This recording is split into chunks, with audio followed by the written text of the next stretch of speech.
Okay, we are back with writing revision part 2. If you missed part 1 yesterday, we did the past tense. That video will be linked at the end of this one. But today we are doing future tense, making sure that we're going to hit all the marks we need to get top marks for language when it comes to using future and conditional tense. The same idea as yesterday in that we're going to use this structure grid, and the idea is that you will then use this structure grid in your writing to have half of your answer written to help you structure it. Before you even see the question, you'll go into the exam knowing that my future tense bullet point is going to look something like this. These have all been chosen, these structures, as ways to make sure that you're hitting content marks and language marks. So it's giving you original ways to develop your ideas, and you're hitting complex language structure marks too. So the overview for today, we're going to look at the question, make sure we can identify how we know the question is in the future tense, then do some key phrase matchup, the key phrases that we're going to need for our structure grid, some translation, and then independent writing. It will be up to you to write your own answer, which you can send to me for feedback if you want. So same question as yesterday, but this time we're looking at the bottom point, si irás a la universidad en el futuro. So futuro is the obvious word here for us that tells us it's future tense. But irás is also a really important verb here, and this is one that may be less commonly known. Of the two future tenses, it's probably the one people use the least. So anytime you see a verb that ends in R, A accent, S, in the question, that is you in the future tense. So you can see the start of the verb is ir. So the question is if you will go to university in the future. So just again to repeat that, a verb that ends in R, A accent, S, exactly like irás does here, is you will something. And if you look at the start of the verb, you will be able to work out what that is. So estudiarás, you will study. Comerás, you will eat. Okay. So pause the video now. These are our 12 key phrases that we're going to use when we are writing this answer. So pause, match them up, challenge, don't do the matchup, just try to translate the words on the left of the screen and come back when you want the answers. Vale, las respuestas. Cuando sea mayor is when I am older. A lot of people are getting this confused with cuando era menor. Two really great phrases, but they only work if you use them properly, so make sure you've learned it. Si pudiera, me gustaría ir. I've included the ir there just to remind you that it has to be followed by an infinitive verb. If I could, I would like to go. Voy a ir, I'm going to go. Creo que será, I think it will be. Creo que sería, I think it would be. Lo pasaré bomba, I will have a great time. Lo pasaría bomba, I would have a great time. Tengo muchas ganas, I can't wait. Valdría la pena, it would be worth it. Siempre he soñado con, I have always dreamed of. Podría, I could, also always followed by an infinitive. 10 is also always followed by an infinitive. Siempre he soñado con ir a Madrid. Podría ir a Madrid. Both of those need an infinitive verb after them. And sería una experiencia única. It would be a once-in-a-lifetime experience. Right, so on to our example answer. As with yesterday's video, when you see things highlighted in green, that's just to highlight to you the really nice phrases here, whether it's a verb or a nice connective or just a nice phrase that you can use that is just a little bit fancier and will look impressive to an examiner. So the first one, cuando sea mayor, iré a la universidad seguro. Si pudiera, me gustaría ir a la Universidad de Oxford para estudiar español. Right, pause the video and come back when you've translated.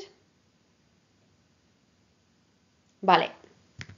When I'm older, I will go to university for sure. So we're using the will here. If the question ends in RAS, the verb, then all you need to do is replace the AS with an E accent. So iré, I will go. Irás, you will go. So I've replaced the AS with an E. Comerás, you will eat. Comeré, I will eat. And I think if the verb in the question is using a specific tense, you should also be trying to use it in your answer, especially when it's this future tense of the will, because it's something that is expected of higher, that isn't expected of foundation, and therefore you're just setting yourself apart a little bit as well. So when I'm older, I will go to university for sure. If I could, I would like to go to the University of Oxford to study Spanish, is our answer. I may have already said that, and I'm sorry if I just repeated myself. Right, next answer. So part 2 is say why. A mi juicio sería increíble porque podría estudiar en la mejor universidad de Inglaterra. Pause, come back when you're ready for the answer. Vale. In my opinion, it would be incredible because I could study in the best university in England. So again, like yesterday, hopefully you can see, for the most part, this is quite simple, straightforward vocabulary. I'm just using it in a really effective way. So sería, podría, la mejor universidad. Anytime you're using a superlative there, it is the best, is another really nice thing to say. 3, contrast with someone else's opinion. Aunque a mi mejor amiga no le gustaría ir a la universidad porque dice que sería muy estresante y caro, yo creo que lo pasaría bomba. And just note here the construction of how we're using a mi mejor amiga no le gustaría. This is something that a lot of students try to use and most don't use it accurately. So if you're going to use it, learn the a and the le and where they go and get it right. Otherwise, avoid it. Okay, so pause the video, come back when you're ready. Vale, so this one is, although my best friend wouldn't like to go to university because she said it would be, she says, I had written, it would be very stressful and expensive, I think I would have a great time. Okay, and finally, no cabe duda de que sería una experiencia única y que valdría la pena. Pause and come back when you're ready. Vale, so no cabe duda de que is a really nice opinion phrase, which I have seen my colleague using a lot and I really like it, so I'm stealing it, so shout out to her. And there is no doubt that it would be a once in a lifetime experience and that it would be worth it. Okay, and no cabe duda de que is also one, if you're doing A-level Spanish, that's definitely one to keep for them. Okay, so that is our example answer. Again, hopefully you're looking at this thinking, okay, yeah, I can see that if I learn this structure grid, I could write a really similar answer to that and get really good marks. And now it's your turn to prove that. So you've got 2 options. You can either write your answer with this on the screen. If you think you need a bit of practice still you need the key phrases in front of you to practice using them so that you learn them better, then use this screen. If you think, nah, I could do with a challenge, I want to see how much I can do, then use this one instead that doesn't have the Spanish on it. Or go away, practice with the Quizlet set that's in the description, come back to this screen and then write your own answer and see how you get on. And of course, you can write your paragraph in the comments and I will give you some feedback on it.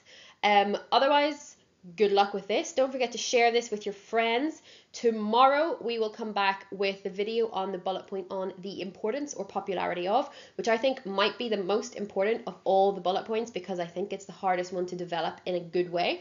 So that is going to be the most important structure grid that you are going to get. So don't forget to subscribe, tune back in again tomorrow for that, and I will see you then. Hasta mañana.